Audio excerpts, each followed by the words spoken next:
السلام علیکم ورحمۃ اللہ وبرکاتہ۔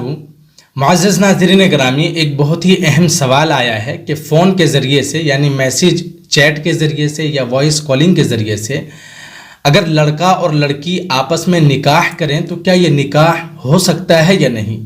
یہ نکاح شرعاً مانا جائے گا یا نہیں؟ یہ جائز ہے یا ناجائز ہے؟ اس پر ہم بات کرنے جا رہے ہیں۔ بہت ہی اہم سوال ہے۔ عام طور سے آج کل لڑکے اور لڑکیاں اس طریقے سے نکاح کرتے ہیں، اس کے بعد مسئلہ پوچھتے ہیں تو کیا لڑکا اور لڑکی اگر ایک دوسرے کی رضامندی سے فون پر نکاح کرے تو یہ نکاح ہوگا یا نہیں ہوگا؟ شرعاً یہ مانا جائے گا یا نہیں مانا جائے گا؟ جائز ہے یا ناجائز ہے؟ اس پر بات کرنے جا رہے ہیں۔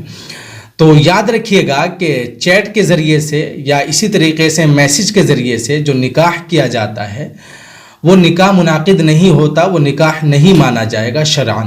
لیکن فون پر نکاح کرنے کا طریقہ کیا ہے، ہم اس پر بھی بات کرنے جا رہے ہیں کہ فون پر اگر کوئی نکاح کرنا چاہے تو اس نکاح کا کرنے کا طریقہ کیا ہے، وہ نکاح شرعاً کیسے جائز ہوگا، فون کے ذریعے سے یا اسی طریقے سے بات کے ذریعے سے وائس کالنگ کے ذریعے سے کیسے جائز کر سکتے ہیں۔ سب سے پہلی چیز تو یہ ہے کہ چیٹ کے ذریعے سے میسیج کے ذریعے سے جو میسیج پڑھ کر یا دیکھ کر ایجاب و قبول کرتے ہیں، یہ شرعاً بالکل نکاح نہیں ہوتا۔ یہ بالکل نکاح ایسے ہے جیسے نہیں کیا گیا ہے چیٹ کے اور میسیج کے ذریعے سے۔ لیکن اگر کوئی شخص فون کے ذریعے سے نکاح کرنا چاہتا ہے تو اس کا طریقہ یہ ہے کہ لڑکی کی مجلس یا لڑکے کے مجلس میں دو گواہوں کا ہونا لازم اور ضروری ہے۔ نکاح کی مجلس قائم کی جائے لڑکے کی طرف یا لڑکی کی طرف۔ مثلا لڑکی کی مجلس میں دو گواہ ہوں، لڑکا فون کے ذریعے سے اپنا ایک وکیل بنائے اور اس کو اس مجلس میں بھیج دے۔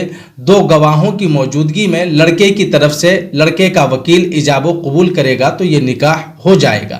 اسی طریقے سے اگر لڑکی لڑکے کے مجلس میں دو گواہوں کے موجودگی میں اپنا وکیل فون پر متعین کر کر بھیج دے اور لڑکی کی طرف سے وہ ایجاب و قبول کر لے تو ایسی صورت میں بھی نکاح ہو جائے گا۔ وکیل یعنی کہ لڑکی اپنی طرف سے کسی کو تیار کرے اور یہ کہے کہ آپ میری طرف سے ایجاب و قبول کر لیں لڑکے کی مجلس میں جا کر۔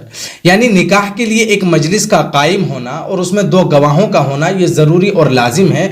فزیکلی گواہوں کا موجود ہونا ضروری ہے یعنی کہ جسمانی طور پر، لیکن فزیکلی لڑکے یا لڑکی کا اس مجلس میں موجود ہونا یہ ضروری نہیں ہے۔ جسمانی طور پر لڑکے یا لڑکی کا موجود ہونا یہ ضروری نہیں ہے، بلکہ گواہوں کا فزیکلی طور پر جسمانی طور پر اس مجلس میں ہونا ضروری ہے جن گواہوں کی موجودگی میں ایجاب و قبول کر سکے۔ لڑکے اور لڑکی کی طرف سے وکیل کا ہونا صرف کافی ہے۔ اگر لڑکے کی طرف سے کوئی وکیل ہو وہ لڑکی کی مجلس میں جا کے لڑکے کی طرف سے ایجاب و قبول کر لے تب بھی نکاح ہو جائے گا۔